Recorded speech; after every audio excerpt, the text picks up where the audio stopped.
क्या आपने कभी सोचा है, आज जब हमारे चारों तरफ टेक्नोलॉजी की तरक्की है, मोबाइल और इंटरनेट की क्रांति है, तब भी हमारे समाज में नफरत, भेदभाव और जात पात का जहर क्यों मौजूद है? क्यों आज भी कोई मंदिर के भीतर जाने से रोका जाता है? क्यों आज भी किसी बच्चे को उसकी जाति के नाम पर स्कूल में अलग बैठाया जाता है? क्यों एक मजदूर का पसीना कम कीमती माना जाता है क्योंकि उसका नाम नीचा है? जब सवाल ऐसे हों तब जवाब भी बड़ा होना चाहिए, और इस सवाल का सबसे मजबूत जवाब है डॉक्टर भीमराव अंबेडकर। आज जब देश में फिर से धार्मिक उन्माद, जातीय घमंड और सामाजिक विषमता सिर उठा रही है, तब बाबा साहेब के विचार महज एक किताब में बंद नहीं, बल्कि हर इंसान के जहन में जिंदा होने चाहिए। आज जब संविधान की आत्मा को बार बार परखा जा रहा है, बाबा साहेब की आवाज फिर से गूंजनी चाहिए। बाबा साहेब कौन थे? जब हम कहते हैं बाबा साहेब अंबेडकर, तो हमारे दिमाग में क्या आता है? संविधान निर्माता? हाँ। महान विद्वान? बिल्कुल। दलितों के मसीहा? जरूर। लेकिन क्या हम जानते हैं कि एक ऐसा इंसान जिसने अपने जीवन की शुरुआत अस्पृश्यता से की, वो इंसान न सिर्फ भारत के संविधान को गढ़ता है, बल्कि पूरे समाज को एक नया दृष्टिकोण देता है। 9 भाषाओं के झाता, 30 से अधिक किताबों के लेखक, कोलंबिया यूनिवर्सिटी और लंदन स्कूल ऑफ इकोनॉमिक्स से शिक्षित। क्या ये सब सिर्फ एक दलित के लिए था? नहीं, ये सब इसलिए था क्योंकि बाबा साहेब ने ठान लिया था कि वो उस समाज की चुप्पी को तोड़ेंगे जो सदियों से नीची जात कहकर इंसानों को इंसान मानने से इनकार करता रहा। उन्होंने कहा था, मैं समुदाय की प्रगति को मापता हूं जिस देश में महिलाओं ने कितनी प्रगति की है। यानी उन्होंने सिर्फ जातिवाद ही नहीं, लैंगिक असमानता, धार्मिक पाखंड, आर्थिक विषमता, हर उस कुरीति पर हमला बोला जो इंसान को इंसान से दूर करती है। आज समाज में क्या हो रहा है? अब थोड़ा पीछे नहीं, आज की बात करें।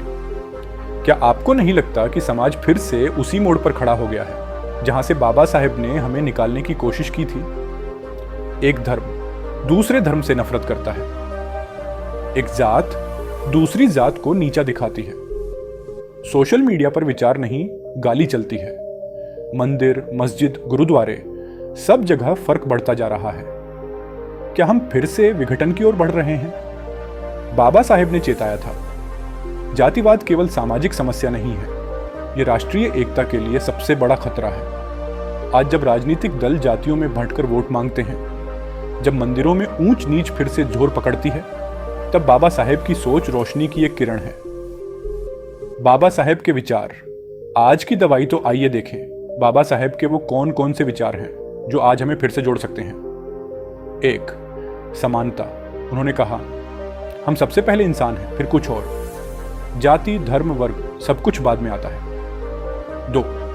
शिक्षा। शिक्षित बनो, संगठित रहो, संघर्ष करो। ये केवल नारा नहीं, जीवन का मंत्र है। 3. आत्मसम्मान। अगर आप अपने अधिकारों के लिए खड़े नहीं होते तो कोई और आपके लिए नहीं लड़ेगा। बाबा साहेब ने जीवन भर संघर्ष किया, लेकिन कभी झुके नहीं। 4. वैज्ञानिक सोच। बाबा साहेब ने हमेशा ब्लाइंड फेथ के खिलाफ आवाज उठाई। उन्होंने कहा, जो धर्म बुद्धि और तर्क के विरुद्ध है वह धर्म नहीं, पाखंड है। क्या आज हमें फिर से उसी वैज्ञानिक सोच की जरूरत नहीं है? बाबा साहेब सिर्फ दलितों के लिए नहीं थे। कई लोग आज भी सोचते हैं कि अंबेडकर सिर्फ दलितों के नेता थे। ये सबसे बड़ा भ्रम है।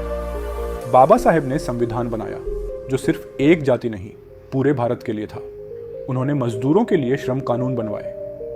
उन्होंने महिलाओं के लिए संपत्ति का अधिकार मांगा। उन्होंने अल्पसंख्यकों की सुरक्षा की बात की। वो पब्लिक वाटर टैंक्स से लेकर संविधान की प्रस्तावना तक हर जगह भारत को एकजुट करने की लड़ाई लड़ते रहे। वो कहते थे, I am not a part of a community, I am a part of humanity. इसलिए आज बाबा साहेब सिर्फ एक जाति के नेता नहीं, एक इंसानियत के प्रतिनिधि हैं। हमें क्या करना चाहिए? अब सवाल है, क्या सिर्फ बाबा साहेब की मूर्ति लगाना, जयकारा लगाना या पोस्ट शेयर करना काफी है? नहीं, हमें उनकी सोच को जीना होगा। जब कोई जात पूछे तो कहो, मैं इंसान हूं। जब कोई लड़की स्कूल छोड़ने को मजबूर हो तो उसकी मदद करो, यही अंबेडकरवाद है। जब कोई धार्मिक नफरत फैले तो उससे सवाल करो, यही संविधानवाद है। बाबा साहेब एक मिशन है और हम सब उस मिशन के सिपाही। आज बाबा साहेब जरूरी है क्योंकि समाज को फिर से आंखें खोलनी है। आज बाबा साहेब जरूरी है क्योंकि इंसानियत को फिर से इंसान समझना है।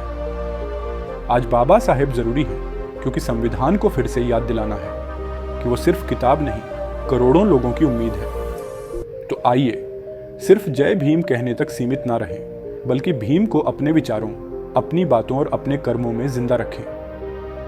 क्योंकि जब तक यह समाज पूरी तरह समता पर खड़ा नहीं होता, बाबा साहेब जरूरी रहेंगे। जय भीम।